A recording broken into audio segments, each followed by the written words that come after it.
Ayan, so magandang araw mga kababayan, and this is Divine PH. And gusto ko lamang pong ipapanood sa inyo or pag-usapan natin ng very light kasi halos na-explain naman ni President Bongbong Marcos. Yung naging interview niya po after niyang mamigay ng mga land titles, yung mga electronic land titles and land ownership sa mga kababayan natin dyan sa May Coronadal.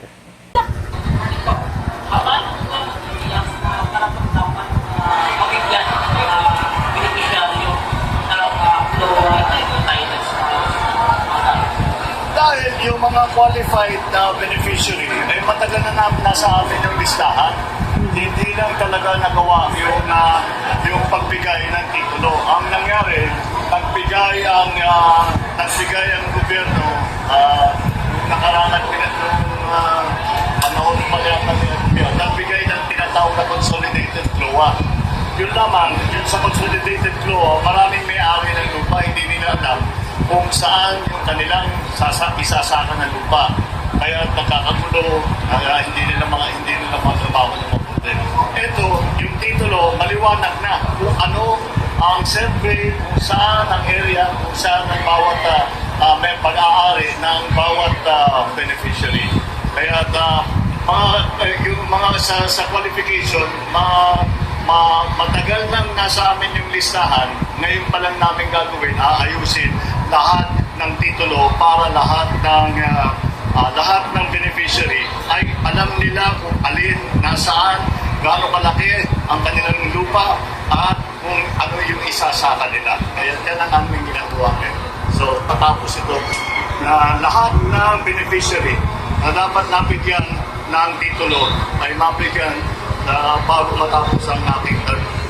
Ayan mga kababayan, narinig nyo naman na yung mga titulo na ipinamamahagi ni President Bongbong Marcos at ng DARDA, malinis na, kumbaga wala na silang problemahin. Kasi nga po, nung mga naging past administration, yan daw po yung naging problema na hindi klaro kung alin portion ba dito or kung gaano kalaki ba yung lupa na para sa kanila. So ito, malinaw na binigyan talaga ng effort ng pamahalaan, no, para hindi naman problema yung mga kababayan natin. Kumbaga, tataniman na lang nila kasi alam na nila kung saan nakapwesto, kung gaano kalaki yung sa kanila, di ba? According to Mr. President, ang tanungan ko po, ano po po mga programa ng gobyerno ang nakatanong po para mga to pamumuhay ng mga magsasaka po, Mr. President? Ganda ng tanong, no, mga ba? Mahaba-habang sagot yan. Marami tayong ginagawa. Siyempre, pareho sa production side,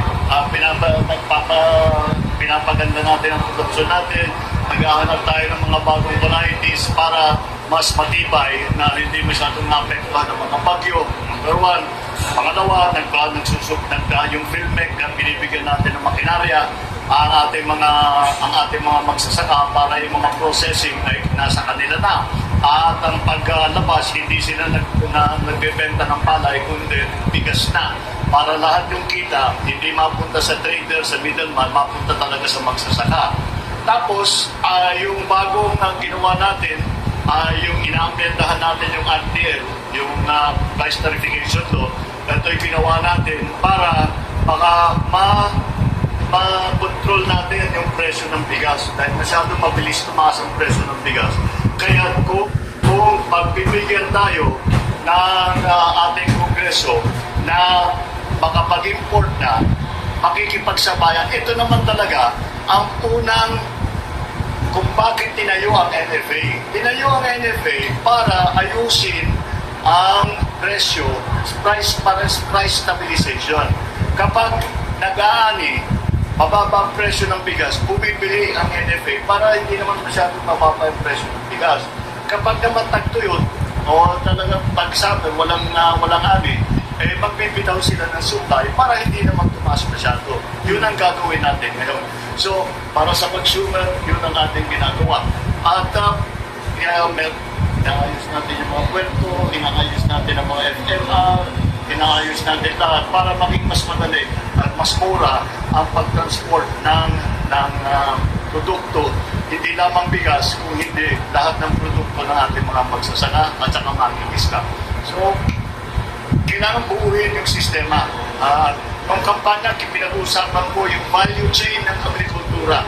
Yan ang ginagawa natin ngayon. Binubuo natin, malakas ang production, palalakasin natin ang production, bibigyan natin ng makinarya ang mga farmers, bibigyan natin sila ng market intelligence, pati technical information bibigyan natin. Meron tayong tulong sa fertilizer, meron tayong tulong sa pesticide, meron tayong tulong pagka na bagyo. Naman, nakahanda rin tayo para magbigay ng ayuda, magbigay ng AIX. Yan po ay para hanggang from the farm, yung talagang farm to market, hanggang market. Sana ang lahat ng kinikita sa bawat hakbang na papunta sa merkado, ang bigas at saka ang produkto ng agrikultura, ay lahat ng kita na yun mapupunta sa farmer. Kaya yan ang aming kaya yung value chain na ay aming tinutulong. Ayan mga kababayan, narinig nyo yung mga ilan sa mga programa at tulong po na ibibigay ng pamahalaan para sa mga kababayan nating magsasaka at saka mangingisda. Ngayon napapansin nyo rin naman tuwing mamamahagi ng mga land titles si President Bongbong Marcos, ayan, meron na po dyan mga ayuda, meron na dyan mga kagamitan pang saka, at kung ano-ano pa, binihi, abono, ayan, so, ito po yung mga ilan lamang sa mga proyekto po ng pamahalaan, no, para sa ating mga magsasaka, at makikita naman talaga natin na full support po ang pamahalaan para mas maiahon pa yung mga kababayan nating magsasaka. So, pakinggan po natin.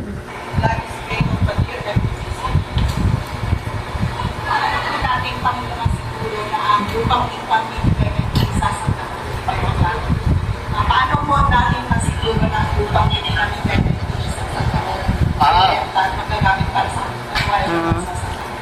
Well, hindi sila pwede ipagbili. At hindi nila naman gusto ipagbilihan. Ang naging lesson ng unang pagpasok ng agrarian reform, hindi sapat na magbibigay ka ng titulo. Kasi wala naman siyang hindi siya marunong mangutang. Wala siyang pang production loan, hindi siya marunong kumuha. Walang perang bumili ng bini, walang perang pambili ng fertilizer, ng lahat ng inputs. Kaya naman nasabi, balik na lang natin sa dating mayari. Doon balik tayo sa dating sistema. Kaya naman, ang programa ng DAR ay hindi lamang nagbibigay ng titulo. Natuto na tayo. Kung titingnan ninyo, ang programa, patuloy ang suporta.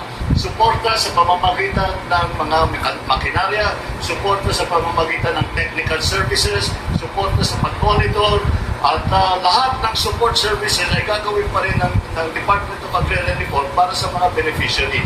Kasama na dyan, siyempre, ang DA, marami silang programa, maraming programa ang DA, para maging successful, maging matagumpay naman ang pagsasaka nila ng kanilang bagong lupa na may hawak na sila ngayon na dito.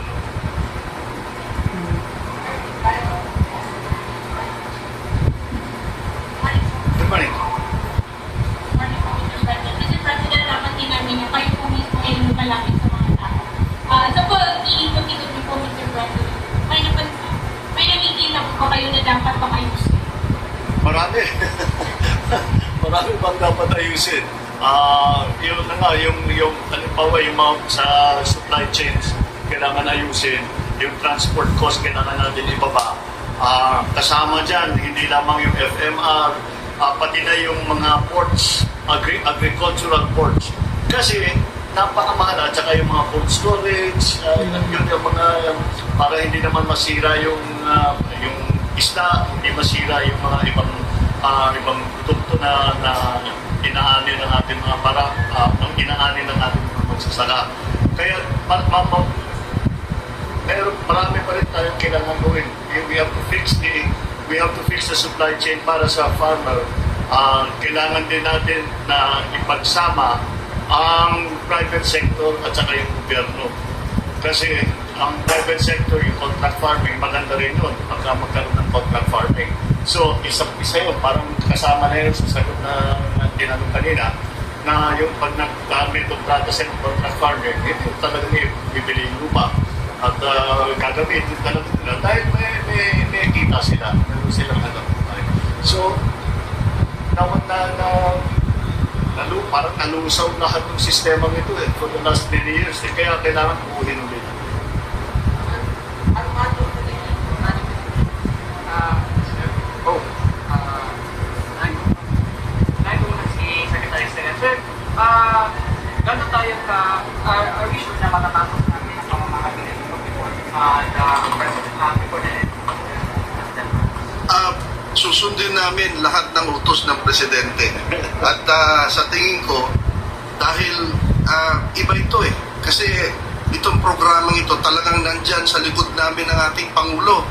Kaya magagawa natin to, may distribute natin to. Kung hindi kaya ng mga Register of Deeds ng Bangko Sentral ng Pilipinas na mag-print ng mga titulo, i-outsource natin ito. Basta kailangan bago bumaba ang ating Pangulo, yung utos niya. Gusto ko yung 1 milyon na titulo, may pamahagi lahat yan bago tayo bumaba. Kaya lalim na ng mata ko. Hindi na ako nakakatulog. Pagkatapos, pwede Sobrang sipag, di ba? Pwede magpahinga. Pero sa ano yan, talagang pipilitin natin. Siyempre, ang issue ko talaga, matapos sa term ko. Pero, hindi ito titigil hanggang talaga matapos lahat ng beneficiary na qualified, mabibigyan ng titulo. Kahit wala na ako, titiyakin natin ang pagpatuloy pa rin ang programa na pagbigay ng titulo. Ayan, so narinig niyo mga kababayan, grabe talaga yung effort ng pamahalaan, no? Para matulungan nga o maiahon ng ating mga kababayang magsasaka at mangingisda. So yan, good news yan mga kababayan, and please support my YouTube channel po, Divine PH. I-share nyo po, i-like nyo, para naman po maraming mga kababayan natin ang maging aware sa mga programang ginagawa ng ating pamahalaan. So yun lamang po, and maraming salamat po sa inyo lahat.